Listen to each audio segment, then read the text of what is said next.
Welcome back, everyone, to the Strike Tour Team Series. Today we feature the third match within Division 1. It will be Team Sirius against Team Mercury.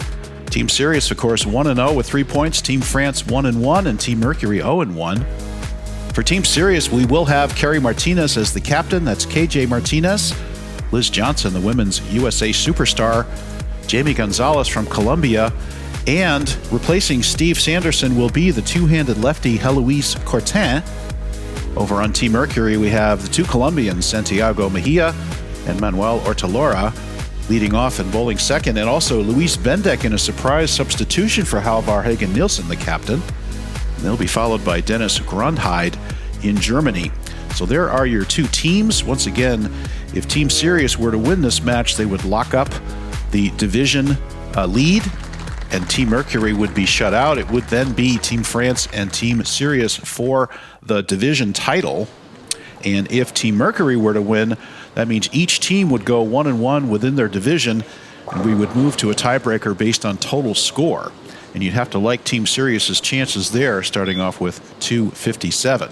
So here we are with Team Sirius on the left lane. This is KJ Martinez kicking things off. Here you see Bruno Bedone and Marc Chavet. Marc Chavet, of course, the voice of the Tour de France within France, and Bruno Bedone, our organizer. And there's a strike by Carrie Martinez, kicking things off on this left lane. Look at how high this ball goes. It goes right about over 14 board. It turns up and goes up and kicks out the 4, 7, and 10. There's a very friendly hit there for Mr. Martinez, kicking things off. So here is Team Colombia player Santiago Mejia. Now this represents a lineup change for Team Mercury, and basically the way these lineups work is you have 10 Baker frames, which means each bowler bowls their own frame. There's a ringing 10 for Santiago, and the first two bowlers, funny enough, bowl 3 frames, and the second two bowlers bowl only 2 frames. So they've promoted, if you will, the Colombians, because they bowled third and fourth last time, only bowling 2 frames and each basically striking each shot, and they've moved up so that Santiago will bowl frames 1, 5, and 9, and Manuel will bowl 2, 6, and 10. And likewise over on Team Sirius, here is Liz Johnson. So KJ will bowl frames 1, 5, and 9, and Liz will bowl frames 2, 6, and be the anchor player for the 10th frame. Liz Johnson with that trusty phase 2 on this left lane. Gets it out a little bit to the right. Won't make the corner. And she's been playing straight up 10 board. Phase 2 doesn't get up to the pocket and leaves the 2-8. So far, the 2 victories in our first 2 matches have come from the right lane. The right lane reacting a little bit better than the left, we've noticed. And Halvar Hagen-Nielsen tried a rather weaker ball on this left lane, didn't have a lot of success. Perhaps that's why he's taken himself out of the lineup as captain. And there's a shot at the 2-8. Liz, honestly, very lucky there. It looked like that ball was going to hook by that 2-8 spare, but it laid off just enough to let her cover the spare. So both teams starting things off. And right now, no one in a position to double. And again, here is what will be the 10th frame anchor bowler. Manuel Ortalora, he comes up light for a 2-pin. So that will put them exactly 1 pin behind. And again, on this right lane, we've seen it be a little bit more reactive, except there, I think Manuel was deep enough that he could not get his ball to turn the corner there. So coming up a little late for a 2-pin. And again, this is the 3rd of 9 Team Baker matches we'll be bringing you. We're going to wrap up Division 1 here. We will know who the top 2 teams are after this match. And if you would, please stay tuned for Marc Chavet's interview with Liz Johnson and Halvar Hagen-Nielsen after this match. And now, let's get our first look for this match at Jamie Gonzalez, another Colombian player. And he's pretty much inside, gets it out, turn up, slap that 10, very nice shot. And that will keep Sirius perfect on the Dutch deuce so far. Strike, spare, strike. And he gets that back from a little bit, gets the friendly kick off the 6-pin to take the 10 out. And once again, these matches are proceeding without a re-oil, so we're going to start to see some breakdown here. You'll see the players moving further left and working harder to get the ball to make the corner to give us the strike. Of course, this is the gateway arch oil pattern, and it is a pattern that yields some fairly good scores. We've seen some strings of strikes in each of our matches so far. And oh, there's a mistake by Louis Bendek, kicking things off, and a rather embarrassing shot. It looks like it hit his ankle on the way down, and that had to be both painful and embarrassing to drop a ball into the gutter like that. But let's see how he responds. I'm sure we've all done it. Anybody who's a serious bowler has not gone through their career without making a shot like that. So let's see how Luis responds. He has a beautiful game, and another phase 2 out there on the lanes, I believe, similar to Liz Johnson. And that's picture perfect, and give him the spare. Unfortunately, he gets the gutter ball to start, but he comes up and keeps the team clean, at least recovering from that shot.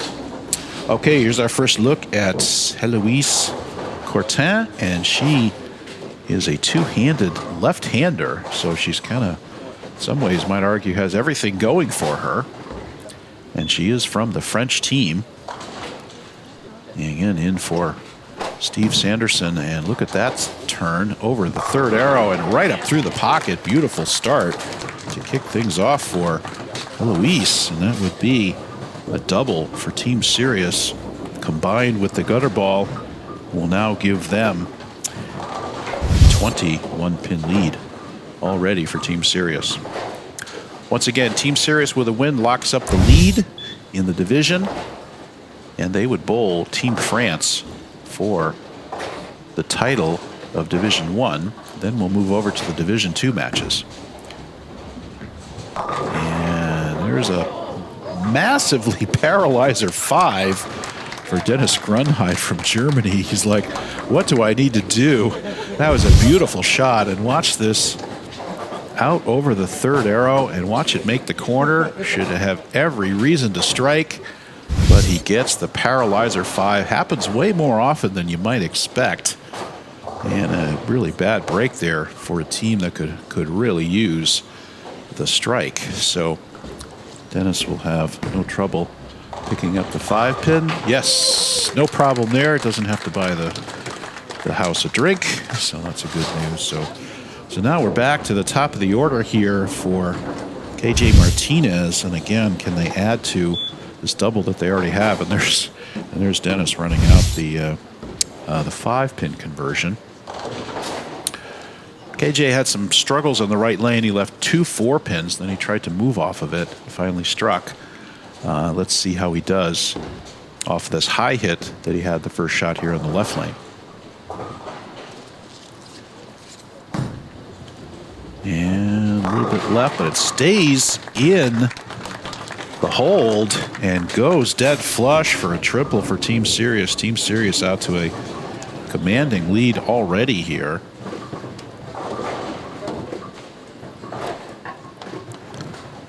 And that would be a 32-pin lead already for Team Sirius. Almost essential that Santiago Mejia get this Mercury team back on track. And that's a pretty good looking shot. Gets it out, rips the rack, and just what the doctor ordered there for Team Mercury. Good shot. And it looks like he stuck a little bit at the line, but knew he threw a good shot. He got all the fingers he needed into it, and the ball comes back to strike. And here is Liz Johnson. Can Team Sirius extend the string to 4 in a row? Look at those eyes. Look at how intent she's focused. And another thing about Liz is interesting where she targets. And how about a perfect dead flush strike for Liz Johnson. Liz, with her eyes down, actually looks at the dots very close to the foul line. And that's where she's always targeted in her career. And it is yielded her some wonderful results. Hall of Famer, U.S. And now, Manuel Ortolora, he will be the anchor bowler. Would strongly advise Team Mercury to get this double. Let's see what he can do. And gets it to the right a little bit. Turns up, dead flush. Beautiful shot there by Mr. Ortolora. An important double to keep Mercury in shouting distance to Team Sirius, who has the last 4 in a row. And again, it has been the right lane that has yielded the victories so far. Team Sirius trying to break that mold. And here is another Colombian player, Jamie Gonzalez. And each team member has struck on their last shot.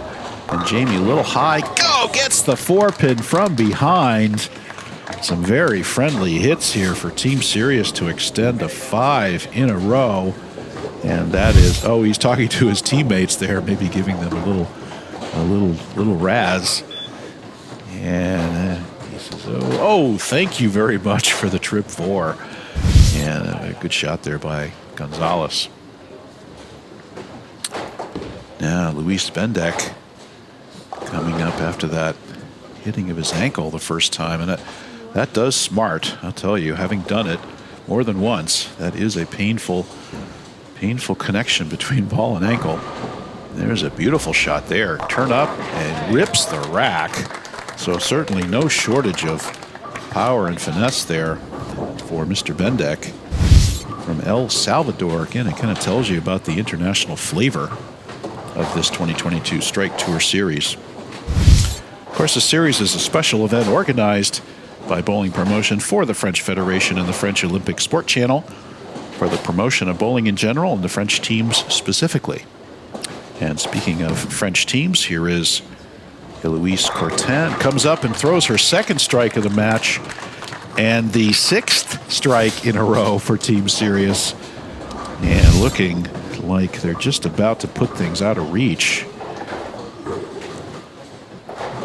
And with Team Mercury with a maximum of, I believe, 248, and Team Sirius already pacing above that in the 250s. So must strike here for Dennis. Got the Paralyzer 5 the first time and comes up for the 6-pin. And that's going to put a serious dent in the hopes for Team Mercury. And again, with the loss, Team Mercury will be eliminated. And it will be Team Sirius against Team France for the division title.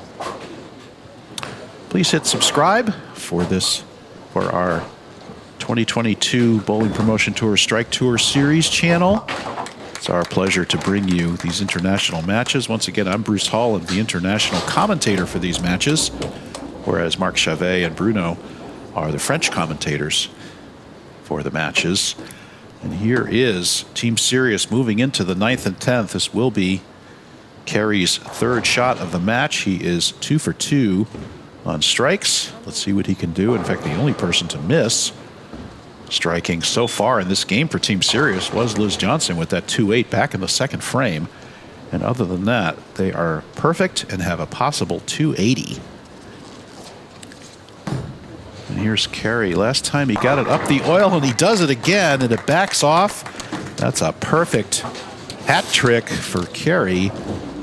Mr. Martinez coming out of ASU, and of course the assistant coach for Fairleigh Dickinson's NCAA Division I women's team. And Team Mercury now basically shut out. Another beautiful shot there by Colombian Santiago Mejia. And watch this go through the pins the right way. Beautiful shot there. Once again, please stay tuned for Marc Chavet's interview with Liz Johnson and Halvar Hagen-Nilsson after this match. And if you listen to Marc speak French, it's perfect French. You listen to Marc speak English, it's perfect English. So truly bilingual. And there's a wiggly 4-pin for Liz. Couldn't quite complete the 280, but certainly it will be enough. So Team Sirius is going to come up with 2 big games here. 257, as well as what they shoot here. And nice cover there. They will be in the 250s again, I believe.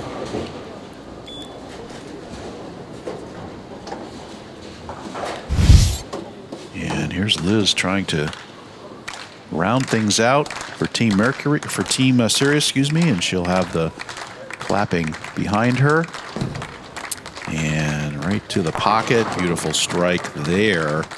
Wrap things up for Team Sirius, shooting 259. So how about 257 and 259 for Team Sirius?